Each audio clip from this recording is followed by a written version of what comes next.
ఉచిత IVF IUI consultation, ఉచిత ultrasound scan. 49 అంటే సంతానం, 49 అంటే సంతోషం. అందరికీ నమస్కారం. ఇంతకుముందు ఎక్కడి నుంచి వచ్చారంటే ఇండియా అని చెప్పేవాళ్ళం. ఇప్పుడు భారత్, అందరూ చప్పట్లు కొట్టుకున్నారు ఒకసారి.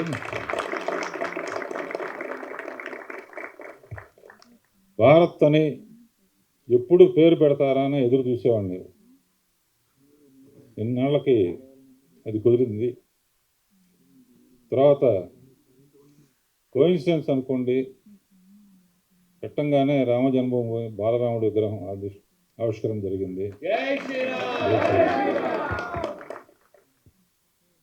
గూడూరు నారాయణ రెడ్డి గారు,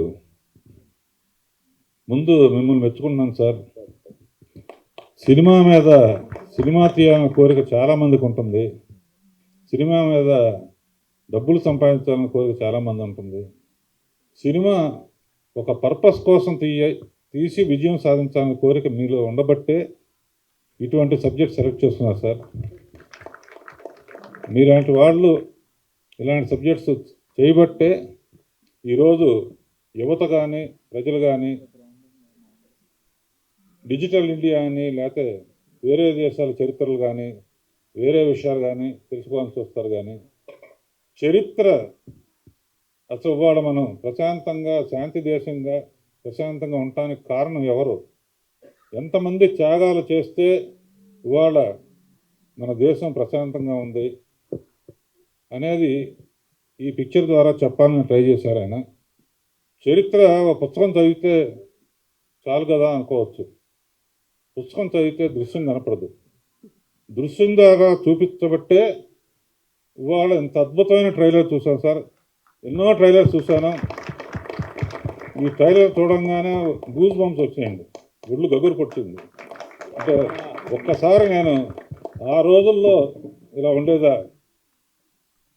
ప్రజలు ఎలా భయభ్రాంతులతో ఎలా బతికేవారు. హ్యాట్స్ ఆఫ్ సార్, ఇటువంటి పిక్చర్స్ ఎంతవరకు. ఇక మా శిష్యుడి గురించి చెప్పవసరం లేదు. నా దగ్గర 10 ఏళ్ళు పనిచేసిన, ప్రతిదీ అద్భుతంగా చేసేవాడు. అనుకున్న దానికన్నా తక్కువ సమయంలో ఎక్కువ క్వాలిటీ ఇచ్చేవాడు. పర్టికులర్గా ఈ పిక్చర్లో డైరెక్టర్ చెప్పదలుచుకుంది ఒక్క షాట్తో చెప్తే చాలు. గాజులు పగలగొట్టాడు అంతే.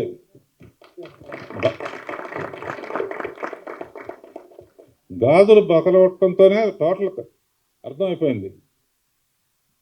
కానీ వేరే ఏమైనా చేయొచ్చు, విగ్రహం కింద పడవచ్చు, లేకపోతే ఇంకోటి చేయొచ్చు, ఇంకోటి చేయొచ్చు. గాజులు పగలగొట్టడంతో స్త్రీ శక్తి ఏమిటో అర్థమైంది.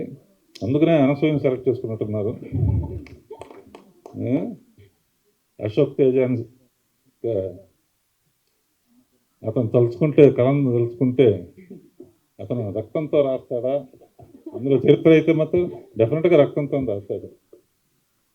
అండ్ మా బారావు గారు నాకు అన్నమయ్య, రామదాస్ లాంటి అద్భుతమైన చిత్రాలు ఇచ్చినందుకు చాలా థ్యాంక్స్ అండి. ఎప్పుడు ఎక్కడికి వెళ్ళినా కూడా మళ్ళీ అన్నమయ్య తీయండి అంటారు. దానికి కారణం మీరు అండ్ మిగతా ఆర్టిస్టులు అందరూ. Debut film, all the best. And cameraman Ramesh and Bheem music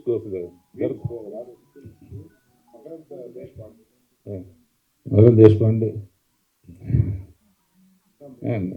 and ఇవాళ పటేల్ విగ్రహం అంత ఖర్చు పెట్టి చేయాల్సిన అవసరం ఏముందని కొంతమంది అనుకోవచ్చు. అసలు పటేల్ లేకపోతే మనం ఇవాళ ఇంత ప్రశాంతంగా ఉండేవాళ్ళం కాదని ఈ చిత్రం ద్వారా తెలుస్తుంది. తర్వాత మా గురువు గారు రాధామాధవ్ గారు, మనోహర్ దాస్ గారు, మీలాంటి వాళ్ళు ఉండబట్టే ఇంకా భారతీయత ఉందండి. మీకు ఎప్పుడు ఎటువంటి మంచి సబ్జెక్ట్స్ ఇచ్చినా భారత్ గారి ద్వారా కవర్ చేయండి. చాలామంది ఇలా తీయటానికి రెడీగా ఉన్నారు. అండ్ మిగతా టెక్నీషియన్స్, ఆర్టిస్టులు అందరూ కూడా శుభం కలగాలని. ఈ పిక్చరు ఒట్టి ఇండియాలో రిలీజ్ చేస్తానంటున్నారండి. అన్ని దేశాల్లో రిలీజ్ చేయండి. ఆల్ ఓవర్ వరల్డ్ తెలియాలి. మన భారత్ విషయం ఏంటో వాళ్ళకి అర్థం అవ్వాలి. And all the best Narayana Reddy గారు ఈ పిక్చర్ స్ఫూర్తితో ఇంకా మంచి మంచి చిత్రాలు తీయాలని కోరుకుంటూ సెలవు తీసుకుంటాం.